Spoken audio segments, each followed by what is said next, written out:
Buenos días para todos. Mi nombre es Andrea Medeiros y soy docente del Departamento de Bioquímica de la Facultad de Medicina. Les voy a presentar el tema de gluconeogénesis. Empezaremos preguntando, ¿qué es la gluconeogénesis? Se denomina así a la síntesis de glucosa a partir de precursores no carbohidratos. ¿Y por qué es necesario sintetizar glucosa? ¿Cuál es la importancia biológica de la misma? La glucosa sirve como combustible en la mayoría de los tejidos del cuerpo. Es la principal fuente de energía para el cerebro, la médula renal, los testículos y los eritrocitos. Determinados tejidos necesitan un aporte continuo de glucosa. Solo el cerebro humano requiere más de 120 gramos de glucosa diaria.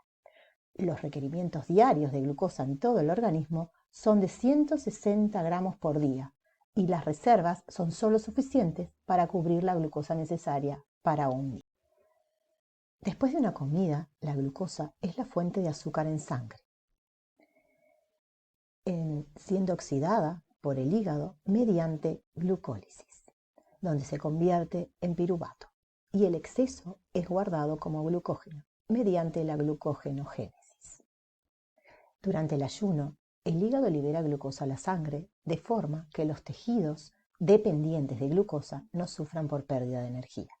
Hay dos mecanismos involucrados en este proceso: la glucogenólisis y la síntesis de glucosa a partir de precursores no carbohidratos, o sea, la gluconeogénesis.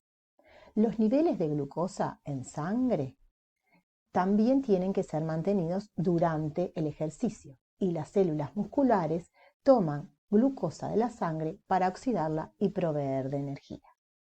Las hormonas, particularmente insulina y glucagón, dictan si la glucosa fluye a través de la glucólisis o si las reacciones van en la dirección opuesta y se produce glucosa vía gluconeogénesis.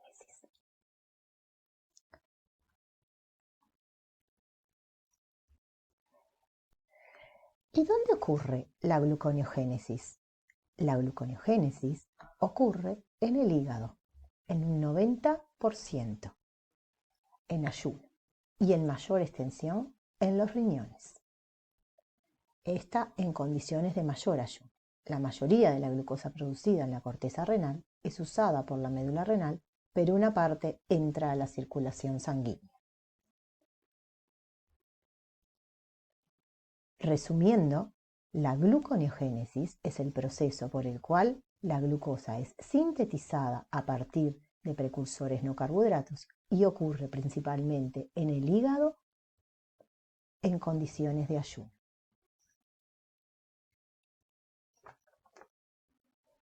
¿Cuáles son, por tanto, estos precursores gluconeogénicos de los que estamos hablando? Los precursores no carbohidratos, que pueden ser convertidos a glucosa, incluyen los productos de la glucólisis, lactato y piruvato. Por otra parte, también incluye al esqueleto carbonado de la mayoría de los aminoácidos. Y por último, también podemos realizar la gluconeogénesis a partir de glicerol proveniente de los triacilglicéridos. Como tenemos representado en esta figura, tanto aminoácidos como lactato como propionil-CoA, proveniente de los ácidos grasos de cadena impar, convergen en el osalacetato, el cual es un intermediario del ciclo del ácido cítrico. Es un intermediario de alta energía, porque su descarboxilación es ergónica, provee la energía necesaria para la síntesis de fosfenolpiruvato. Los ácidos grasos con número impar de átomos de carbono, que son obtenidos principalmente de vegetales ingeridos, producen propionil-CoA, como ya lo vieron en el tema de beta-oxidación. Estos carbonos pueden ser precursores de glucosa, pero es una fuente menor. El propionil-CoA es convertido en metilil-CoA, el cual sufre rearreglos para convertirse en succinil-CoA, intermediario del ciclo de los ácidos tricarboxílicos, y puede usarse, por tanto, para gluconeogénesis. Los otros carbonos de la cadena impar dan acetil-CoA, a partir del cual no se puede sintetizar glucosa. Estos precursores pasan todos a través del oxalacetato, que es en sí un intermediario del ciclo de Krebs.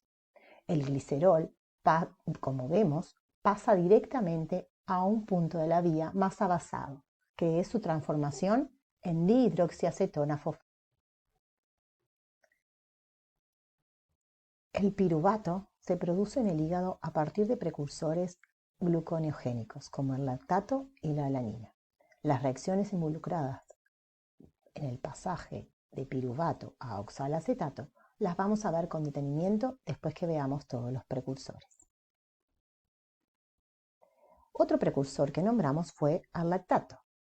El lactato que entra en el hígado es oxidado a piruvato por la lactato deshidrogenasa. El piruvato es convertido en glucosa por la gluconeogénesis en el hígado. La glucosa generada pasa a la sangre y es absorbida por el músculo esquelético. Así, el hígado suministra glucosa para la contracción muscular.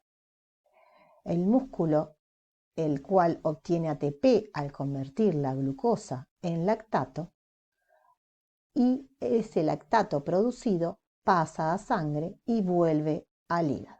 Este ciclo de reacciones constituye lo que se llama el ciclo de Cori. Gracias a eso, generar glucosa en el hígado.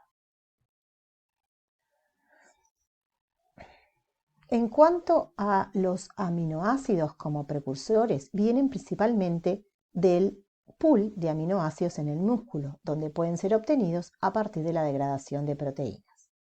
La alanina, que es el mayor aminoácido gluconeogénico, se produce en el músculo a partir de otros aminoácidos y luego el destino final es la glucosa. Pero también hay otros aminoácidos como serina, treonina, que también van a dar origen al piruvato, terminando al final en la síntesis de glucosa.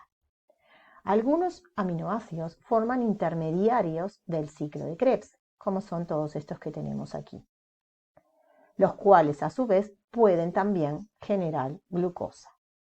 Los únicos aminoácidos que no pueden ser convertidos en oxalacetato en los animales son la leucina y la lisina, porque su ruptura da lugar a acetil-CoA. Y no hay rutas en los animales para poder convertir acetil-CoA a oxalacetato y por tanto a glucosa. Si vemos que esos dos aminoácidos son aminoácidos cetogénicos, o sea que son capaces de sintetizar cuerpos cetónicos.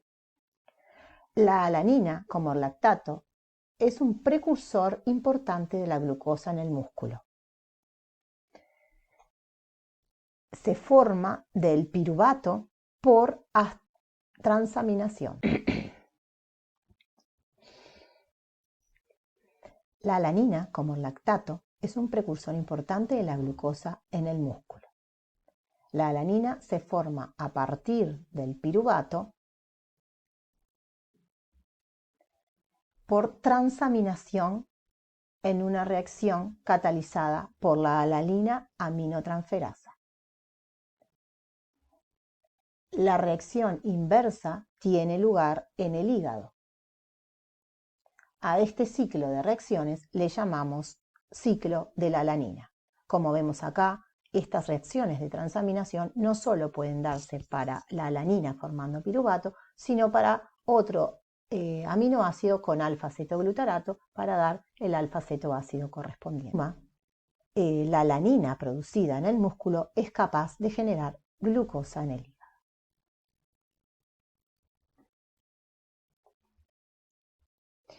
Otro precursor que habíamos nombrado era el glicerol. Es el glicerol.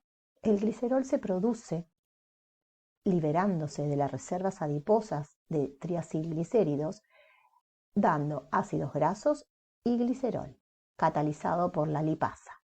Esos ácidos grasos van a sufrir beta-oxidación y van a formar acetil-CoA, que como ya lo dijimos, es imposible que pueda formar glucosa en los seres humanos.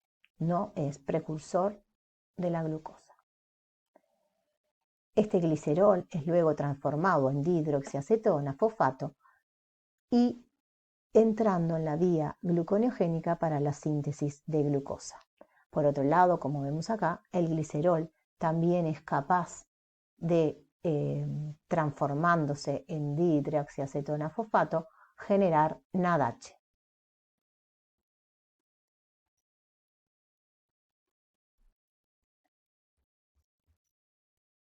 Si recordamos las reacciones de la vía glucolítica, se acuerdan que había 3 reacciones, la 1, la 3 y la 10, que eran muy exergónicas en condiciones reales y por tanto prácticamente irreversibles.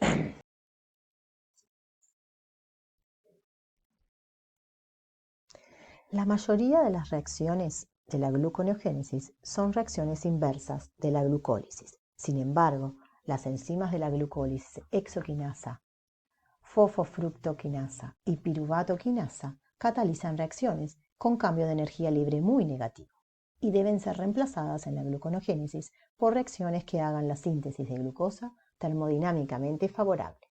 Y esas reacciones son las catalizadas por la glucosa 6-fosfatasa, por la fructosa 1,6-bifosfatasa y por la piruvato carboxilasa junto con la fosfonol piruvato carboxiquinasa.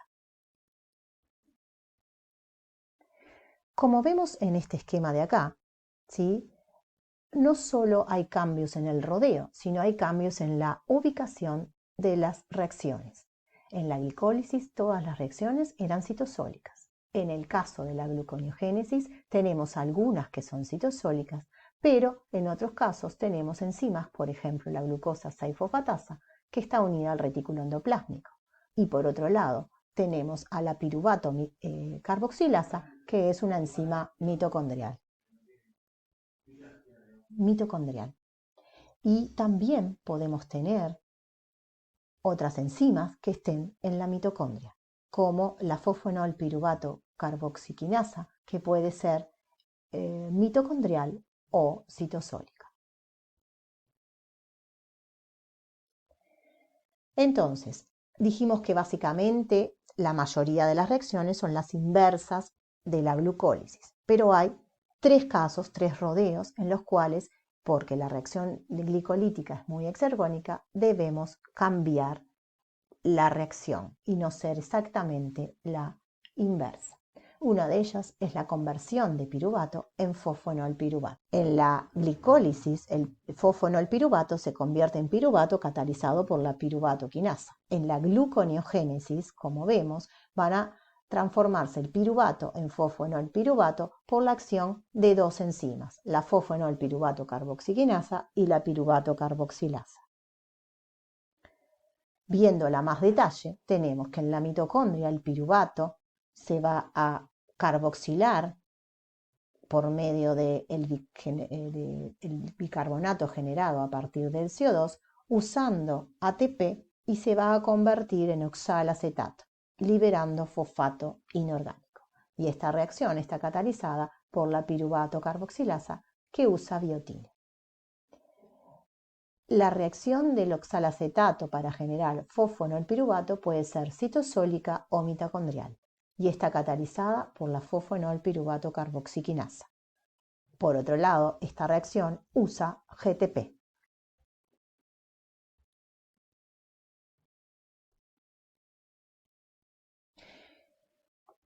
El GTP provee la fuente de energía para que esta reacción tenga lugar.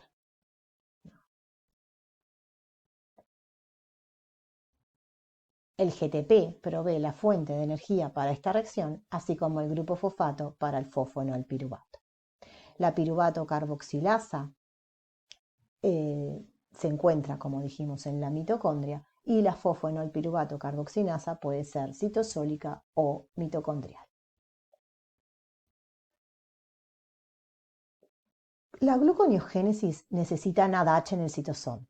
Según el precursor, hay 2 caminos, la malato deshidrogenasa o la lactato deshidrogenasa.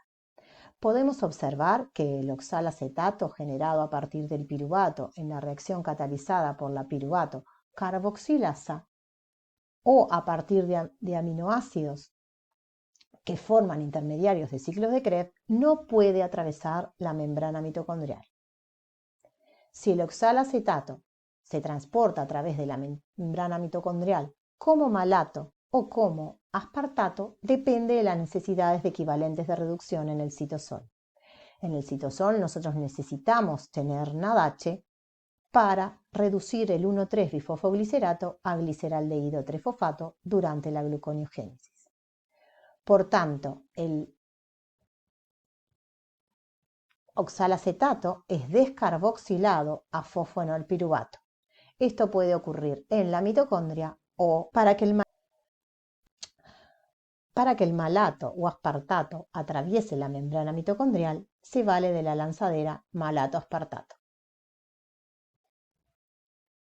En esta lanzadera, el malato sale de la mitocondria y se convierte en el citosol a oxalacetato, generando NADH, el NADH requerido para que la síntesis de glucosa pueda darse. El oxalacetato, que sale con la lanzadera al citosol, es convertido en fosfonolpiruvato por la fosfonolpiruvato carboxiquinasa citosólica.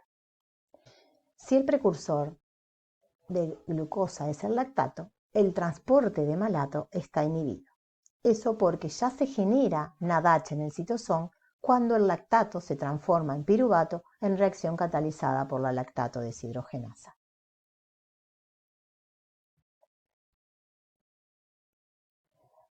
Comenzando con el fosfonolpiruvato, que lo formamos concluyendo el primer rodeo, los siguientes pasos de la gluconeogénesis ocurren en el citosol, en pasos reversos de la glucólisis, hasta que llegamos al gliceraldehído 3-fosfato, que se isomeriza a dihidroxiacetona-fosfato, se condensan y forman fructosa 1,6-bifosfato.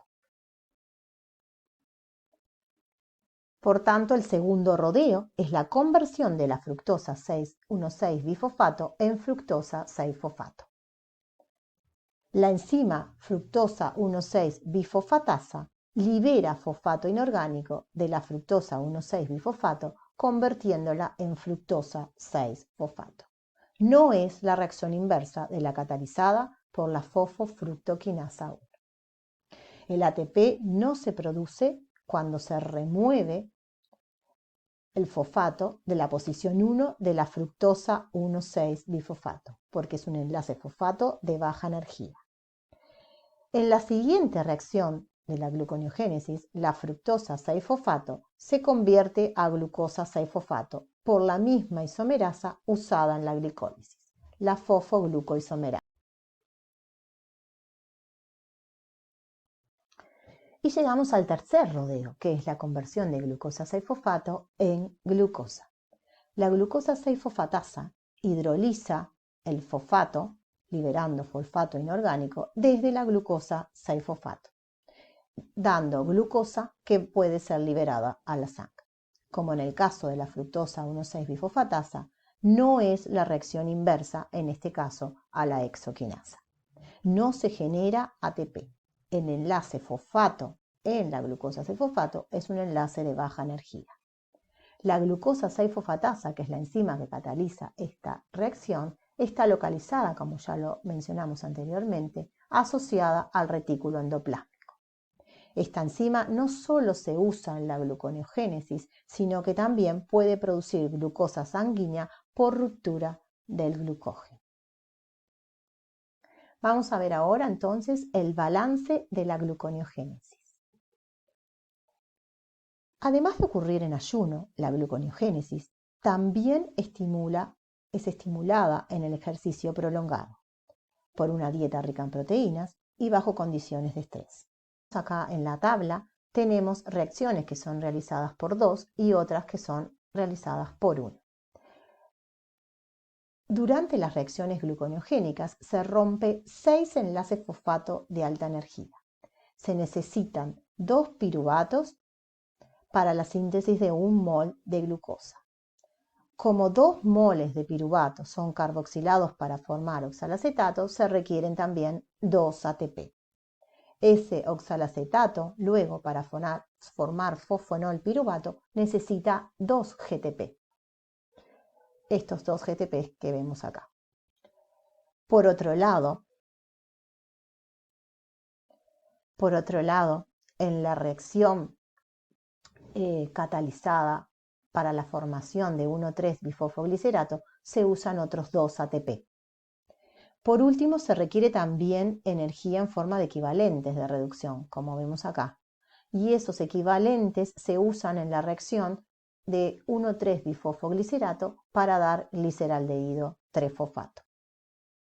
En condiciones de ayuno, la energía requerida para la gluconeogénesis es obtenida de la beta-oxidación. Como podemos observar viendo el balance de la gluconeogénesis y cuál sería el balance de la reacción inversa de la glucólisis, es bien diferente. Tenemos en la gluconeogénesis usamos 2 ATP y 2 GTP más.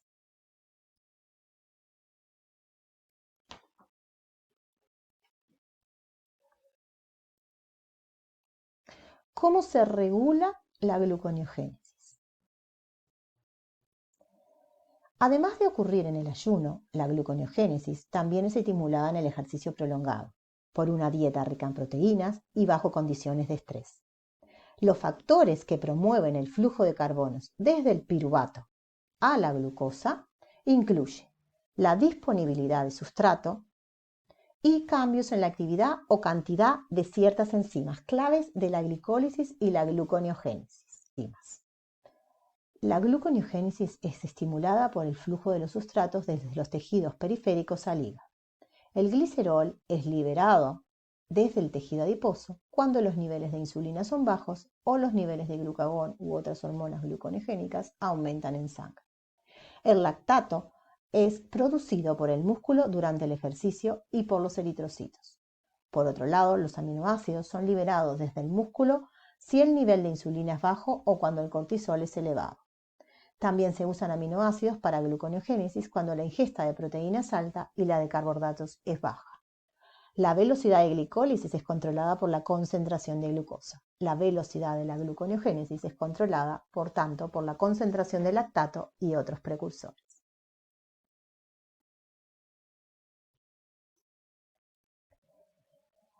Las cantidades y actividades de las enzimas características de cada ruta están controladas de tal manera que no pueden ser ambas rutas activas simultáneamente.